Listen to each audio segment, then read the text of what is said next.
and welcome to Nelda Live. I'm here with Zach Bush, MD. Dr. Zach, it is so good to see you. Thank you for being here. It's such a pleasure to be on with you, Nelda, and the whole audience. Thank you all for joining. Dr. Zach, you are hardly a conventional doctor. 3 board certifications, and I've heard you talk on everything from deep cell biology to the death experience. Tell us about your journey. That's right. That's right. I've stumbled upon a term recently by one of my colleagues in permaculture. There's a term that describes the perfect garden as the perfect meandering. And I kind of think that's my career. I've been meandering to and fro, looking for my path forward and purpose on lots of levels, spiritually, physically, intellectually. And in that journey, it took me from auto mechanics back in the day. I was into auto mechanics and engineering and thought I was going to go into engineering at the University of Colorado. And then through a breakup when I was 18 years old with my first girlfriend, only as dramatic as you can possibly be at 18, I decided I needed a year off to recover from my heartbreak. And so I didn't go into engineering. And fortunately, that's exactly what happened. And so I'm glad I didn't become an engineer at that moment. Went to the Philippines and birthed babies there with an aunt of mine who was working with a group of international midwives. And that really changed the course of my career. And so moved from engineering mindset to one of medicine. At that point, I was not a good student, so I didn't focus on being a medical doctor initially. I thought I was going to be a nurse or a nurse practitioner.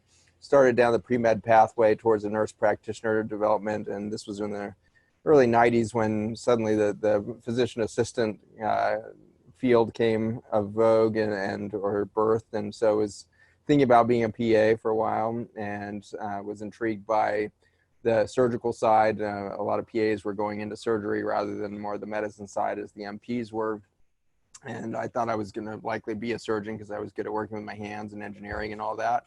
And then I started into medical school after a couple of chance conversations made me realize that I would have more flexibility in the directions I would go if I had the MD. So I went ahead and jumped towards the medical doctorate. Didn't get into medical school the first year. I then became an EMT and volunteered in an oncology ward in Boulder, Colorado. And my role as a volunteer on that oncology ward was baking fresh cookies every week. And so I'd fresh cookies and take them into these rooms, not realizing at the time that I was literally delivering the worst thing you could possibly give a cancer patient at that moment. I was absolutely fueling their disease process, but I didn't know that, and I didn't, I try not to find guilt in that, just hiding behind my ignorance at the time. And then, fast forward, as I really got into medical school, I found an extraordinary capacity that I didn't know. I didn't know I could be an excellent student, but everything started making sense, and I was suddenly being taught on a very different level. I was being taught experientially, and I was being taught in a three-dimensional kind of model of how human health happened. And I was lacking that three-dimensional kind of real world matrix in the 20 years of education that I had before that, I think. And so it was really exciting for me to find out that I in fact was a really good learner, and I was a good synthesizer of data if I had a three-dimensional model to work within and to build within my mind. And so that's what I've been doing the last 20 years, is building that three-dimensional model through a lot of further education. I think I'm still very much a student. I'm learning all the time. I've got 3 subspecialties in medicine. I got internal medicine first, which is kind of the foundation of adult care, both in the outpatient environment as well as hospital care. So I ran a lot of hospital wards during those years. I was a chief resident at the University of Virginia, teaching residents and med students on faculty, and then went on to get a subspecialty in endocrinology and metabolism, which is the study of hormones and how they control the body's kind of symphony of the organ system. And then from there got into cancer research because of metabolism, because of the story about mitochondria. And so I became focused on mitochondria, which were really bizarre little entities that we were just starting to really come to understand at this era of the early 2000s, because the genomics that we were starting to be able to do was really starting to tease out the extraordinary universe of these little bugs that live within our cells. And so that was my introduction into the fact that human cells really are not the center of human health. In fact, we rely on these tiny little organisms, these little tiny bacteria that live inside our cells that we call mitochondria. And they are fully dependent on their macro ecosystem to feed them. And so there's this extraordinary dance between bacteria within our gut and fungi, yeast, all of this, and these little mitochondria within our cells. And they do this biologic dance, turning ultimately carbon energy into light energy. And if you know anything about photosynthesis and how plants work, they take light and turn them into carbon energy. And so in the end, the microbiome is closing the loop on turning humans into biophotonic creatures. We run on light energy. And to do that, we have to rely on plants that rely on their microbiome to do this extraordinary conversion of sunlight into energy at the carbon level.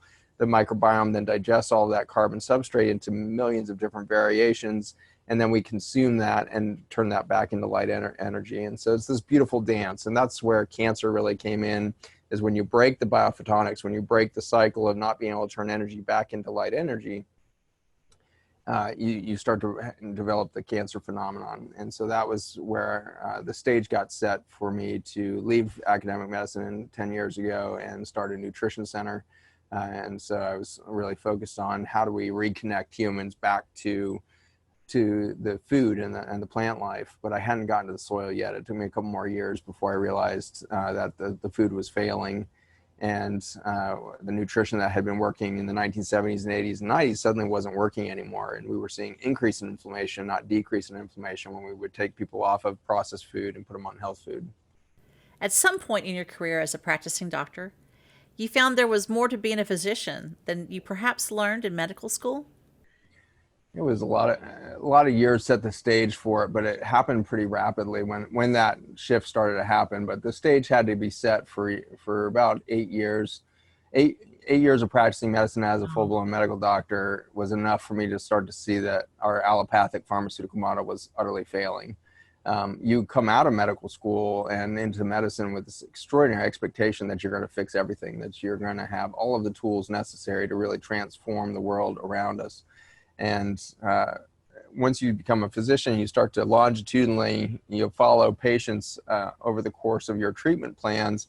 You start to realize that there's a huge difference between making blood sugar look good or blood pressure look good or a cholesterol panel look good and the outcome for the patient. And we're taught the primary outcomes of those kind of metrics of disease, the management of the metrics, but we're never really taught much about the management of a real human being and their socio-spiritual, physical journey that they go on. And it took me some years before I realized, over that 8 years, that I was failing to be the person I wanted to be when I set out to be a physician. I wanted to be a healer. I wanted to be a trusted, source of confidence in my patients when it came to death and dying. And that was my third subspecialty, was in hospice and palliative care, because I just saw that, the very best of what I could do didn't have to do with filling out a prescription. It had to do with being human at the moment of a human transformation or a human transition, whether that be birth, death, disease, healing, these big transformational cataclysmic events in our lives. That's when I felt most like a physician. That's when I felt most like, in my highest calling was being human in those moments. Am I wrong to suggest that we're seeing an epidemic of autism, IBS, Alzheimer's, Crohn's, Hashimoto's, and other chronic diseases? Is that a valid point of view? I think that's critical, and I appreciate the question, because for all of us, including myself, it's easy for us to kind of be the frog in the boiling water, where because the water's been heating up for 25 years, we just don't notice how bad it's gotten. And certainly all of the conditions you mentioned there, will start with autism, leading the charge perhaps, as far as just being the canary in the coal mine. These children under the age of 2 are presenting suddenly with an acute neurologic injury. And remember, autism is not something you're born with. The autism spectrum is something that develops, somewhere between typically 12 months of age and 2 years. And for the steepest bell curve of that is between 18 months and 24 months of age. And so in that short 6-month period, these children go from normal milestones, first words, crawling, walking, emotional connection with parents and all that. Suddenly, within a 2-day period, spike a high fever or suddenly get listless and, never get back on the tracks again. They're not making eye contact. They're emotionally overwhelmed. They're hitting their head against the wall for 4 hours a day. It's just overwhelming, acute injury. If we look at that autism spectrum disorder and over time, in 1975, we had 1 in 5,000 children in the United States diagnosed with spectrum disorder. By 2012, we were at 1 in 88. And so we had just gone through this extraordinary explosion, this logarithmic growth that started really in its steepest growth in 1998 to 2004 was when we really went through this kind of vertical from kind of a linear to logarithmic growth of that epidemic. And in that time, of course, is when we made massive transitions with our food system. But at the same time, we saw cancer explode. At the same time, we saw Alzheimer's explode in women. We saw Parkinson's explode in men at the same rate as Alzheimer's in women. We saw the neurologic conditions of MS, major depression, anxiety disorders, all of these things, went at the same time. So we had this fundamental loss of neurologic function and stability in children under the age of 2 all the way to geriatrics. And so this neurodegeneration was one side of it, but this sensory neural deficit of just not enough neurotransmitters and depression, anxiety, sleep disorders, sexual dysfunction, all of that all occurred in this same short, 10-year period between 96 and 2006. And so this short 10-year period was this cataclysmic event where we moved from, the most common diseases in the world at the time were still, trauma and acute infection and things like this. And suddenly it was chronic disease across the board. To really put it in perspective, if you take a look at childhood disease, and its penetrance, in the 1960s in the universal screening that we were doing at the beginning of some of the government care programs like Medicaid, in those initial screenings, we were seeing about 1.4, 1.6% of children with a chronic disease. And now, today, in the recent scans, surveys done in the United States and Germany, we're seeing levels in the 52 to 54% range. So you go from 1.4% to 54% in literally a lifetime. And so in my short lifetime, I've seen diseases do that in children. And for me, I was lecturing on these numbers for years and years, but it really didn't come home and just hit me as to what have we done here until I was at Texas Children's Hospital maybe 2 years ago now. And you can't imagine the scale of this hospital system, and it's built to house our children with cancer. And so it's 6 skyscrapers, set out across the Houston skyline. And so when you start to realize we're building entire municipalities to house our sick and dying children, it is so striking and so painful to realize what we've done. It's so devastating because, it's like if we don't get a handle on this, where are we going to end up? Yeah. And, this is such an interesting, time. All of you listening, you picked at the tipping point of human history to show up right now, which is, we should go into later probably, that you're here on purpose. And so as devastating as these numbers sound and as desperate as this situation is, I believe we're being called to action to create a huge paradigm shift in our viewpoint. So I want you to know that I am optimistic at some deep level of myself that there is a solution, that there is a path forward. However, it is important to realize that on our current trajectory, we can see not only our own extinction, but the mass extinction of the planet. And so over the last 50 years, we've lost 50% of life on Earth. By some estimates, we're now losing 20 species to extinction every 20 minutes. We've seen a 10,000-fold increase in that baseline extinction rate over the last 30 years. And so these numbers are just so overwhelming, and we can then chart out by both the rate of chronic disease and the collapse of human fertility, which we now see 1 in 3 males with sperm counts too low to be fertile. We see 1 in 3 women with some form of infertility. 1 in 4 women in the United States have some form of PCOS as a single condition. So it's just like an extraordinary burden on reproductive. So as you move through the collapse of reproductive capacity with the chronic disease burden on top of it, especially that chronic disease burden striking our children, we see our own extinction somewhere 60 to 100 years out, and that's extraordinary. It's amazing to think that the children born today may not be able to hit the average lifespan of an American because the Right. species is gone. And as I understand it, you think the microbiome, that is the ecosystem living inside of all of us, plays a big role in the risk to our species? Yeah, if you've been keeping an eye on just any journal, actually, it doesn't matter if it's Women's Health Journal at the grocery store all the way to a peer-reviewed science journal. You pick up any of these now, and you're seeing that gut health and the microbiome is mentioned all over the place. And Yeah. so we now have been able to map through really the advent of widespread genetic screening. Now that we can do genomics on really rapid levels, we're starting to realize that at the root of human disease is a genomic song and dance going on between the species that allows us to thrive. More than 90% of the proteins that drive our metabolism, our detoxification, our overall longevity and regenerative capacity, more than 90% of those enzymes and those complex proteins that do all that work are not made by human cells. They're made by bacteria.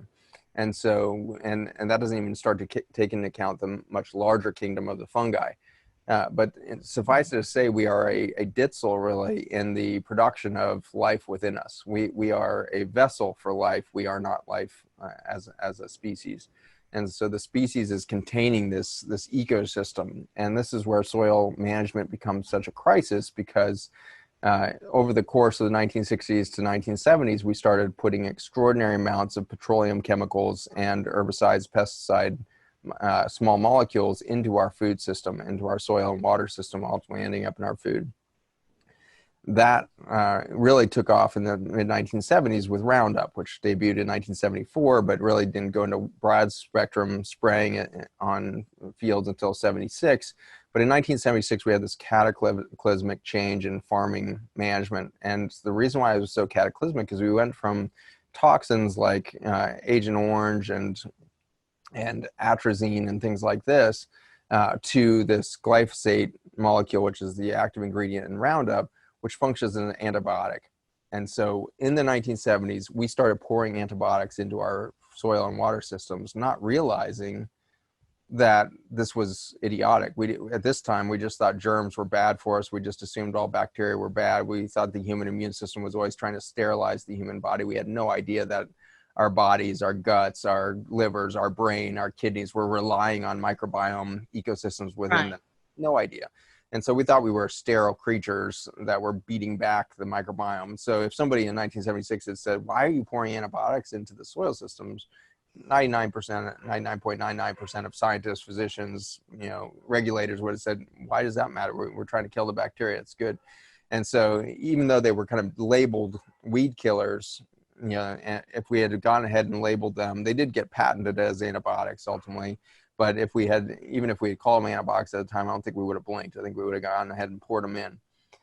But today, what we didn't, anticipate in the 1970s is our ability to directly treat our food, because up until 1996, we had to be pretty careful about what we were spraying because it would kill it. And so we were spot spraying weeds around the edges of fields. It was contaminating our water system and things like this, but we were being pretty careful as a farming industry. Homeowners were not being careful. By the 1980s, when Roundup was allowed to go direct to consumer, and we started pouring that onto our sidewalks and into our gardens and everything else to kill weeds, the consumer pours way more Roundup, per cubic meter than any farmer ever has, because the farmer, it's an input for their farm. It's a huge cost. Oh, yeah. Whereas the gardener buys 5 gallons and it's $30 or whatever, and it's not that big of a deal to dump it all over the place. You can kill 4 or 5 weeds in the cracks of your driveway with half a gallon of Roundup. It's an absurd amount of You this know, that losses down into our municipal water system. and glyphosate, the chemical in Roundup, ends up seriously harming our gut health. Isn't that what you're saying?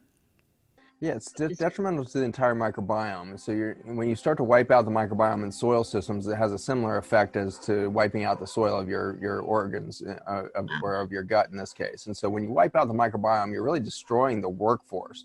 You're destroying the workforce that can go on to build the enzymes that will do the metabolism and breakdown of food, to the detoxification, to cell repair and all of that. So you eliminate, through broad spectrum antibiotic use and the herbicides like glyphosate or Roundup, you start to eliminate that workforce, and you get a deficiency across the board, deficiency of amino acids, which are your protein building blocks, deficiency of enzymes, a deficiency of bioavailable minerals. All of this starts to break down. And so what you're really doing is you're eroding the foundation for biology on the planet. At Wow. this stage, you can remember those, early Star Trek movies where Scotty would beam Dr. Spock down on a planet, and a couple minutes later, Spock, in his very analytical voice, would report back to Scotty that this planet can support life. And I remember just getting goosebumps as a kid, like thinking, oh my gosh, what if there's other worlds out there that could support life? But we're literally getting to the point on this planet where if we beamed Dr. Spock down here right now, he'd say, this planet's on the brink. This planet is not able to support life in the way that the Earth that we came from was just a few decades back. And so we're really destroying the fundamental structure of life on Earth. And this is why we see chronic disease explosion across every single organ system at the exact same rate that we see the extinction of species around us. This extinction is fastest in the microbiome, followed by the insects, followed by the small amphibians and the frogs and all of this, followed by birds and the avians, and then larger animals in the jungles and all of this. And so we're seeing this massive extinction rate. Most of these things we've never named. I think the majority of these species we lose every 20 minutes to extinction. We don't even know what those are. We don't know what bacteria that was. We don't know why it was critical for human or biologic health on the planet. And so we're just driving ourselves into this extinction event, really out of I would say the male brain. The male brain is one of war and conflict. That's what we've been doing since our origin as a species. Is the male has gone out and killed anything that was threatening our species, not realizing that we were in fact in relationship to all of those other species in ways we couldn't understand, and we were driving it. But you give a male a backpack full of Roundup and say, go kill weeds, and we're like, frontal lobe lights up, and it's like, 2 pistol grip sprayers, and we're gonna kill everything. And it just like fires all of our neurons at once. And so it's like this incredibly difficult transition to take, male farmers. And when we're out on the beat, on these farms, it's the women that are driving this message home to their husbands that we have to change this farm. Don't you remember 15 years ago, we didn't have invasive weeds taking over our entire fields. We started spraying Roundup ready crops with an antibiotic, and now everything's Roundup resistant, and we've got all these weeds that are taking over. We can't even harvest, and we're losing the farm. Don't you remember when it was different? And it takes that female archetype. The feminine archetype moves from this goal-oriented masculine archetype to a process-oriented archetype. And if we don't make that transition very soon to a process-oriented mindset, where we start to teach farmers a process towards regeneration, a process towards nurturing soil systems and biodiversity, if we don't make that transition in this next kind of 3 to 5 years, we're going to have devastating results on the planet that may be irreversible in our species experience. So, Dr. Zach, we've been talking a lot about the microbiome. Can you explain to me and the audience what all this actually means? We hear terms like leaky gut. Can you step back and walk us through this? Beautiful. Yeah, you would think that since almost every periodical you pick up today says something about gut health, that we would really have this definition really nailed down. But if you ask 10 doctors or scientists, what is a gut and what is a gut health, you're going to come up with 10 answers. I would say the majority of which are not going to hit the mark. The gut is not.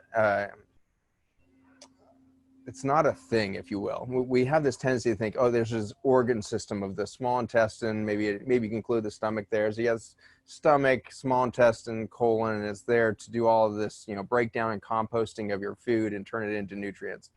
But in the end, it turns out it's much more like an ecosystem of environments. And so just like a Costa Rican jungle or a coral reef, you expect there to be really definitive different environments or niches within that.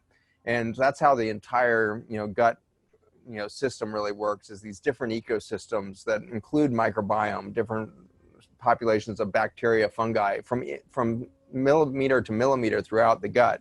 And remember that the gut is huge in surface area. You're talking about 2 tennis courts in surface area. It's Wow. your largest exposure to the outside world.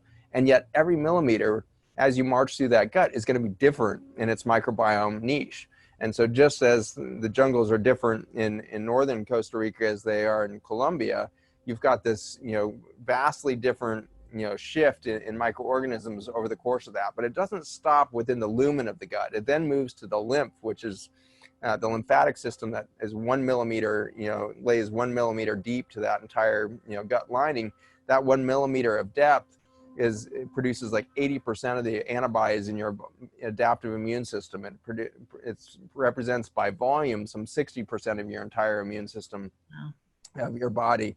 And so that's your kind of next territory within this gut. And then the next one is the liver and the whole hepatic drainage system of your vascular system. Your entire blood flow, every few minutes is trafficking through that gut.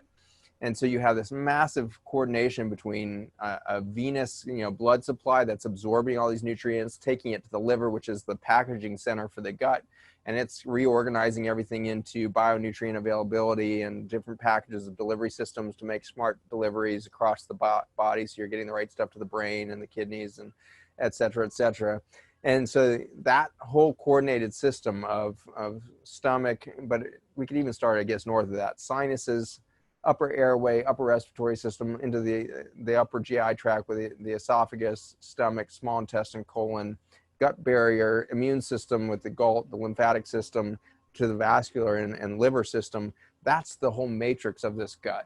And within that is this extraordinary relationship of millions of species.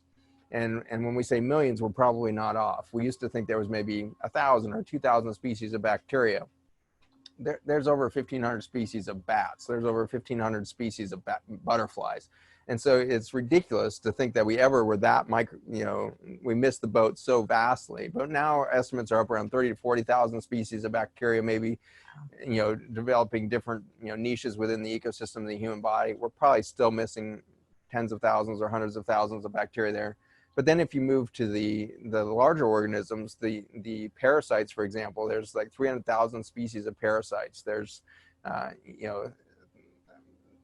incredible tens of thousands or 100,000 species of protozoa. There's upwards of 3.5 to 5 million species of fungi, which can present as yeast, or they can present as hyphae or pseudohyphae, or they can produce mycelium in the soil systems.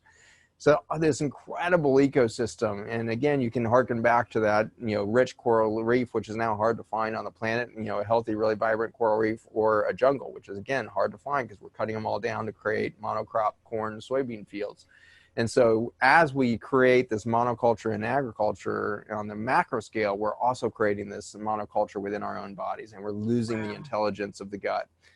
So in that system of relationships, one of the interesting phenomena we've defined as what is gut and what is gut health is the health of boundaries between those different compartments. And so the boundary between your stomach and small intestine is defined by a smooth muscle valve that allows stuff to traffic from the stomach into the small intestines at the right rate. And then there's a bunch of other valves that control the amount of bile and digestive enzymes and all that get into the small intestine. So you have that kind of muscular valve, division at the big kind of mechanical level of the gut. But at the microscopic level of the gut, you have these boundary events that are more gatekeepers. They're not just like brick walls. Intelligent, tiny little microscopic gatekeepers that are called tight junctions. And these are like Velcro that can open up and allow big macromolecules like fiber or macro carbohydrates to enter the system and then zipper back up. And that boundary event made by those tight junctions continues from the gut all the way into the vascular system. So the endothelium of the blood vessels are tied together with the same Velcro. The blood-brain barrier, again, tied together with the same Velcro. And the kidney tubules, again, tied together with the same Velcro. And so it turns out that when we start to talk about the destruction of gut health through chemical farming, we're going to talk about the boundary events that are going to happen in each of those organ systems as they start to collapse and we start to turn into a leaky sieve across those things. And so in the end, a healthy gut is defined as a vast microbiome ecosystem of bacteria, fungi, protozoa, parasites, and the like, combined with this intelligent gatekeeper system that keeps everything to and fro flowing back and forth. And again, it's not boundaries. It's not like, the wall between us and Mexico. We're not trying to keep things out. We're trying to actually allow things in an intelligent and controlled fashion so that there's health on both sides of the system.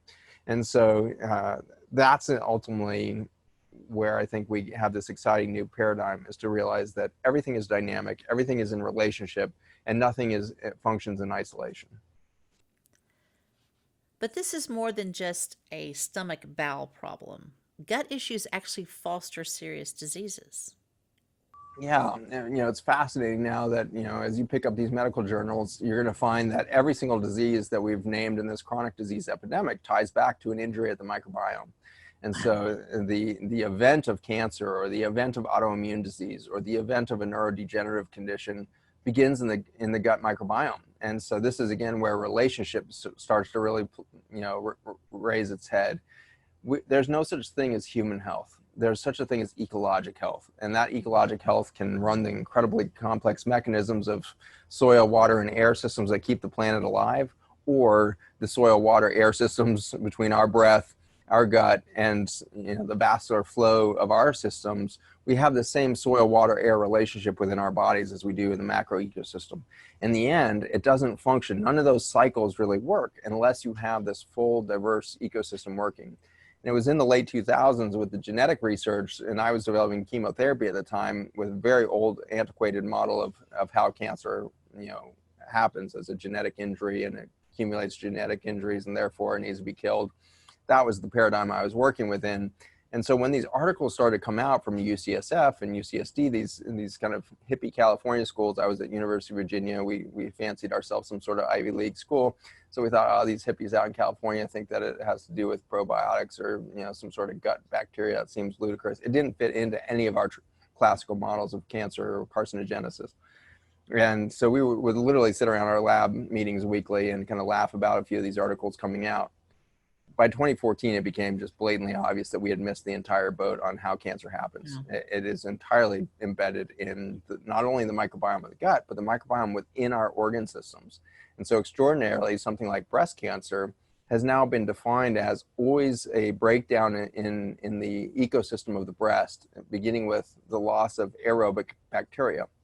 And the dominant species in any woman's breast that you check is going to be Sphingomonas, and it's a cousin to Pseudomonas, which is one of the most feared bacteria in the ICUs or hospital systems. And this Sphingomonas is really abundant in the human breast, and it turns out. And as soon as the aerobic quality of that breast, as soon as we fail to start to deliver oxygen and energy in the same fashion, Sphingomonas can't survive, and so we start to lose that microbial ecosystem.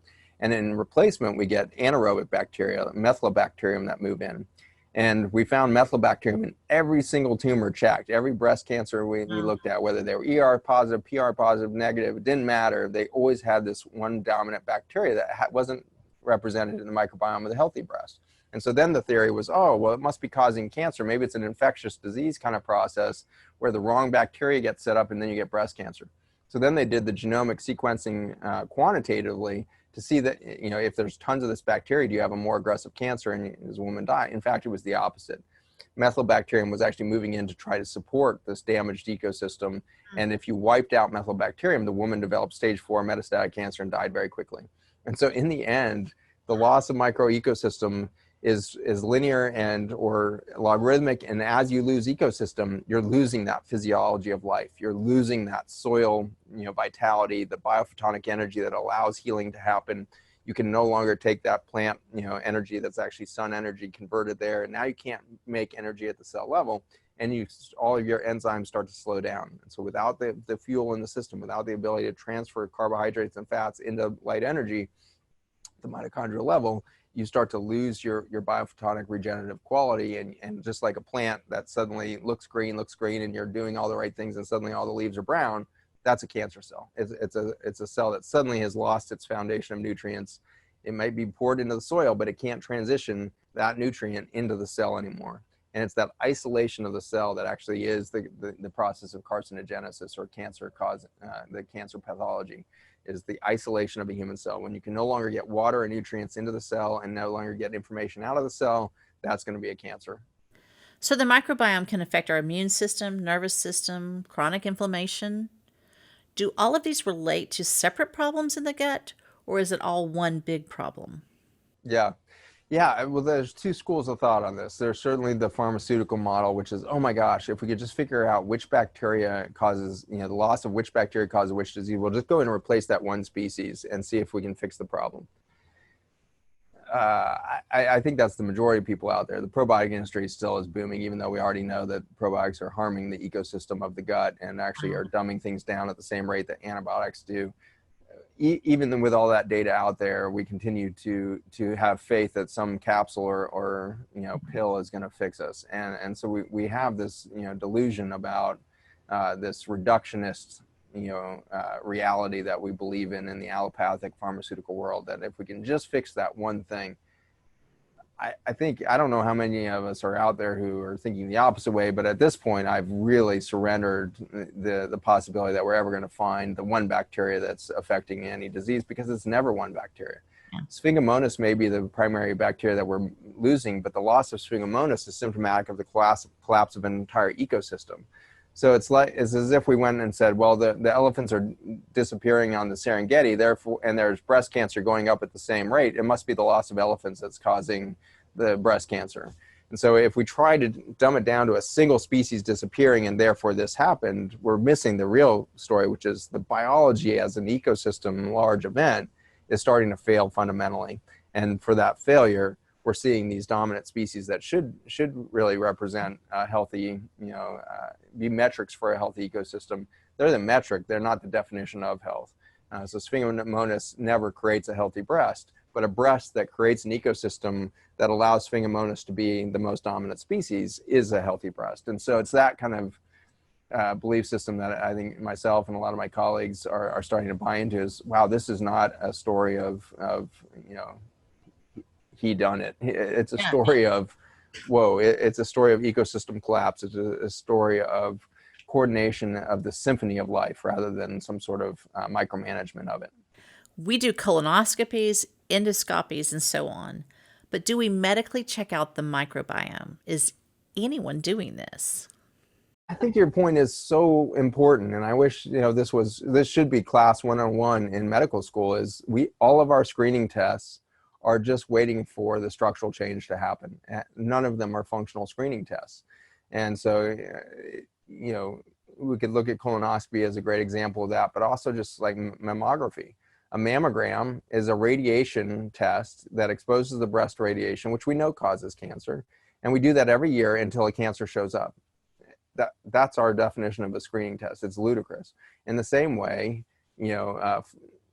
you're looking at something like CAT scans to do whole body scans now to look for cardiovascular disease. And yet, an incredible periodical came out from the American Academy of Radiology around 2010, 2011, something like that. And they were looking, I think it was published in 2012, they were looking at the scans done in 2009 or 2010 in the United States and calculated the amount of radiation exposure from that. And from that, they determined that in 2009, there was enough CT scans done in the United States to cause 28,000 cancers. And so you start to look at this and you're like, we are literally causing the epidemic by our testing, because we're looking for the functional endpoint or the symptom of a collapse of biology when a tumor finally appears, when we could actually see that happen decades earlier through different screening tests. So that's what our clinic has really been working on since 2010, is asking those questions like, well, how do we look 20 years in advance instead of just waiting for the event to occur and then we're screwed? And the answers are very exciting in that even before the microbiome starts to shift visibly, the electrophotonics of the body starts to shift. And so in our clinic, we started using a camera developing in Russia that images the human energy field. And when you see different sectors of the human energy field start to collapse, unable to create electrophotonic energy, you know that there's now a loss of energy production in that system and a propensity for disease to develop in that system. And so if you look down at that energetic level, you get a very, very early imprint. And I looked horrendous. The first time I got one of these scans, it was probably 2011, 2012. I looked nearly dead. I looked like a pretty healthy doc. I was, plant-based. I was doing all the right things, normal body weight. Everybody, I think, thought I was a little too skinny, but otherwise he seemed pretty healthy. Cholesterol was ridiculously low. My blood pressure was perfect. Like by all, allopathic measures, I was perfect. And yet I was a disaster. And if you had backed up to ask, what's your energy level, I would have told you I was a disaster. I was trying to run my own company. I was working 7 days a week. I was, building my own house at the time. I was like working 120 hours a week and wasn't sleeping well, wasn't eating well. I wasn't eating enough. I wasn't drinking enough. I was dehydrated all the time. And that showed up on this energy scan. And so in the end, we're going to start to look at biophotonics as a better tool. And, the tool that we use, I think, is just, infantile. I think that over the next 10, 20 years, we're going to see much better versions of these and that'll become much more accurate in the future. But the biophotonics was a big breakthrough. The other thing that we use for very early detection of where you're at on this trajectory from health to collapse or death is a very simple measure of the electrical energy held across the cell membrane. And that's something called the phase angle. It looks kind of like the leads you get on an EKG, those little stickers that go on your chest for an EKG. We can put those on the wrist and the ankle and lay you perfectly flat and then measure the resistance across your body and then put that in with your BMI, your body mass index, with your height, your weight, your age, all these things. And then the algorithm spits out a phase angle number. And optimal health is around 10 to 13 on your phase angle. Death happens around 3.5. I've only seen one person alive with a number lower than 3.5, and that was like a 3.2. I've never seen somebody alive with a number less than 3. And so optimal health at 10, death at 3. Interestingly, cancer shows up at 4. And so you have to be nearly dead biophotonically, energetically, and at your capacity to have, produce electrical charge across the cell membrane before cancer will even show up.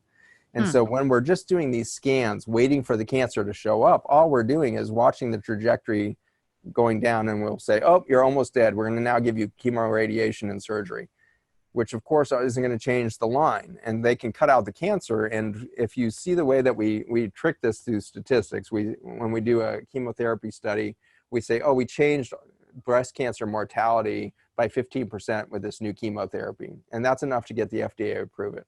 Never mind that placebos get about a 30% response. But 50% is enough for a chemotherapy to get it approved. But all we did was show death from breast cancer.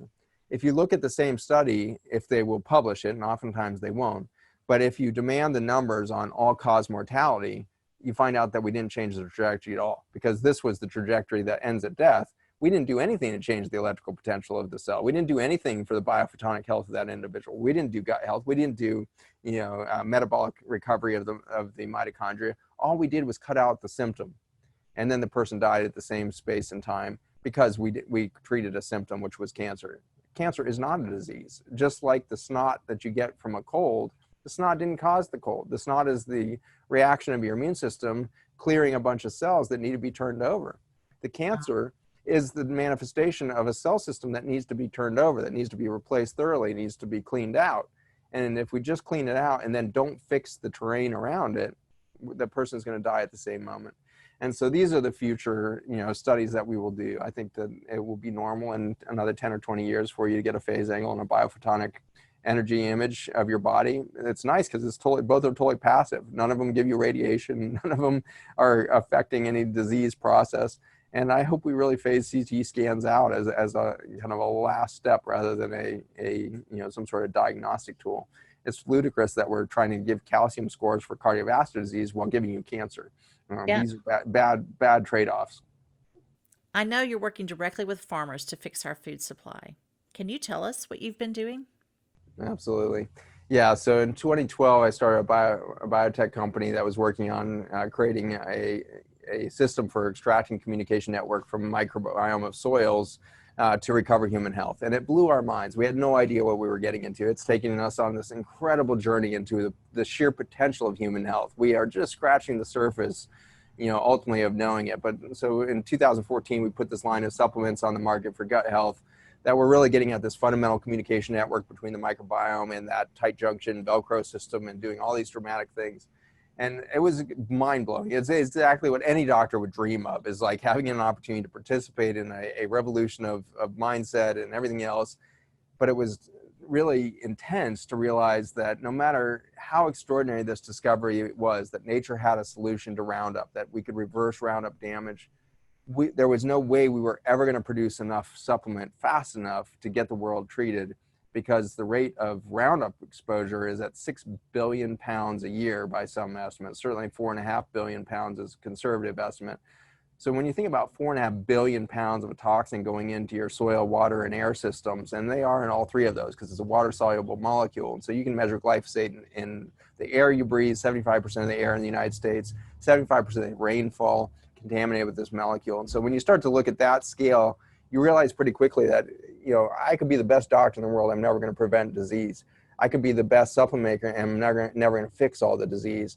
And so we decided to apply all of the money that we were getting out of that to root cause solutions for the planet rather than just humans. And if we don't start to really consider ourselves within the ecosystem of the planet, we're going to kill it faster, because if we just go and fix human health today so that we live longer and have more babies, we kill the planet faster. So we literally have to change the way in which we live on this world before we prevent the extinction event.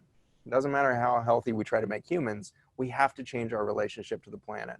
And so much of the money that we've envisioned on how to go is now going back towards these root cause solutions for farmers. And so we're creating soil amendments to help, clean glyphosate out of our soil and water systems. We're creating all of those. But in the end, it's really around education and awareness. And so we created a nonprofit, farmersfootprint.us is the website.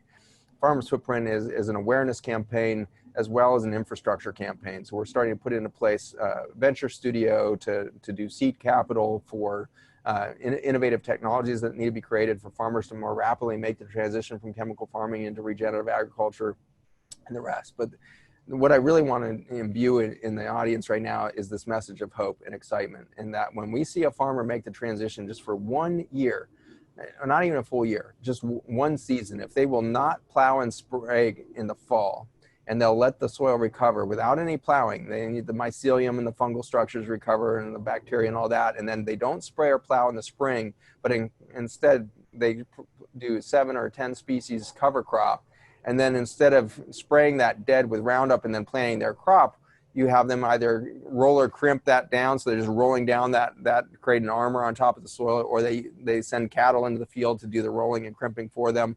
And then they use a seed drill to drill down through all of that pressed down stuff instead of a plow to break up all the soil. Now a seed drill delivers all that seed, and within that one season, by the end of that summer, they're going to see more earthworms than they've seen in 3 generations. They're going to see more life returning. They're going to see birds, bats, owls, all of this life, fox, this whole ecosystem is going to explode out of this farm that is in the middle of hundreds of thousands of miles of genetically modified monocrop. You can create these islands of biodiversity that just explode, and it just defies. It's like, how does the fox in thousands of miles of Kansas corn find that one regenerative farm? And they do, and it's beautiful. And so all I know, because it's too mysterious to really know how Mother Nature does that, all I know is life is more exuberant and more explosive in its capacity than any of the death that we would engineer. And so it's really exciting to me that same thing happening on a farm happens in our patients. We do something called Intrinsic Health Series, an 8-week program online where we take clients through 8 weeks of changing their soil structure, their water structure, their air structure. And in changing soil and water and air in that client, we see in 4 weeks, 8 weeks, these transformations of health happen just as we do on the farm. And so whether it's a farm or a human, I want you to know that biology is more resilient than our insanity. And there's a real hope for us to see life in a more abundant state, in a more resilient state. We see longevity and the potential for vitality on levels we've never experienced before, very possible in these next decades rather than extinction. That is so fascinating. I'm hoping that more farmers are join you in that. It sounds like the evidence is so positive that I would hope more and more of them. They're coming in droves now. That is so great. That is so great to hear.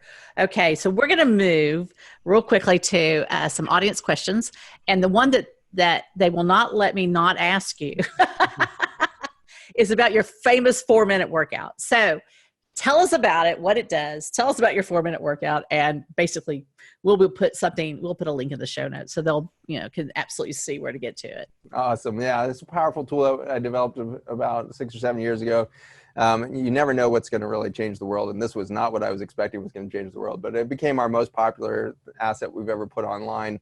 If you go to YouTube and look at my name, Zach Bush MD, or it sounds like you'll have it in the show notes, but Zach Bush MD and 4-minute workout, you'll find it on YouTube for you. And it's just a quick 12-minute tutorial on how to do this 4-minute workout.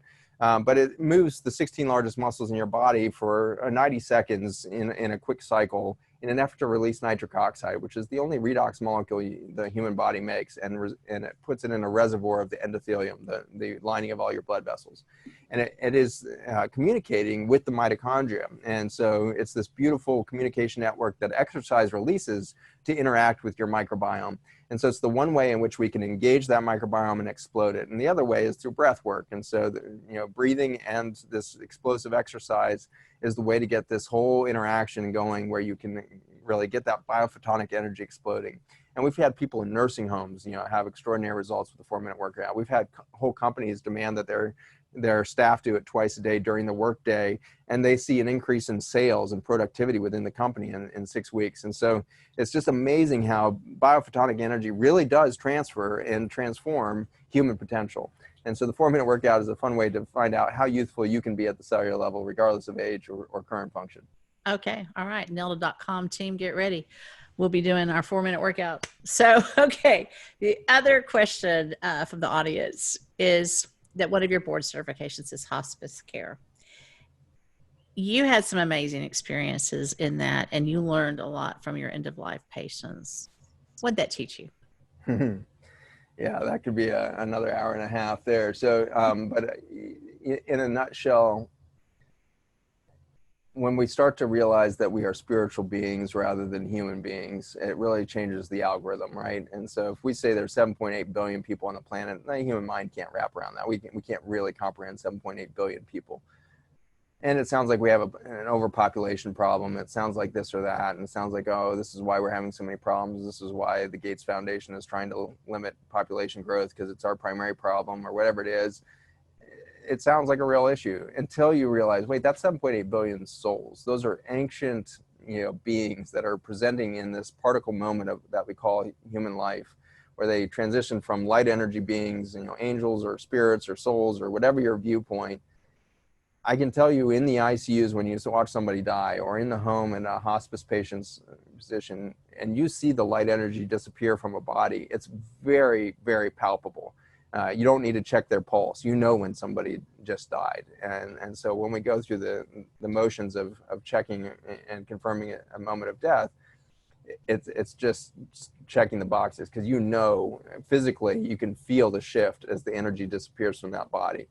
And so I think it's extraordinary to see that. And then when you resuscitate somebody in the ICU and pull them back, you realize they're already in their next life form. They are already in this journey on the other side of this veil that we call physical life. And they see such beauty, and they see such miraculous acceptance of who they are. And they see such a miraculous realization of their purpose and how everything has been perfect. Nothing was out of place. And when you take that and now extrapolate it, it means that we need the journey of poisoning our planet to the point of extinction so that we can do our next thing. Humans don't change without the pressure cooker being turned on. We don't wake up one morning and say, I feel great, but I think I'm going to change everything. We just don't do that. And so we have to have this cataclysmic pressure on us to change our behavior. And at this moment, it's this extinction pressure that we've created. And this extinction event is our opportunity to change more and more dramatically than we ever have before. And so we are in our hospice moment. And as a species, we can, anticipate with actually joy and a sense of spiritual hope about the light on the other side of the veil. When we go extinct as a species, we're going to expand back into our full light purpose, and we will have extracted from this human experience whatever we needed to. But I would love to know that that's millions of years in the future instead of 60 years in the future.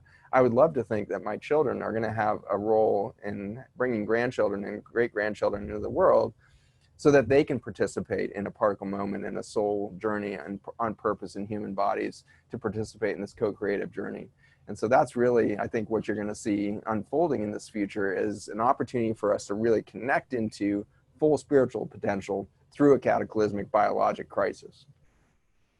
Well, thank you so much. I really do want to tell you, thank you for your time. Thank you for all your work.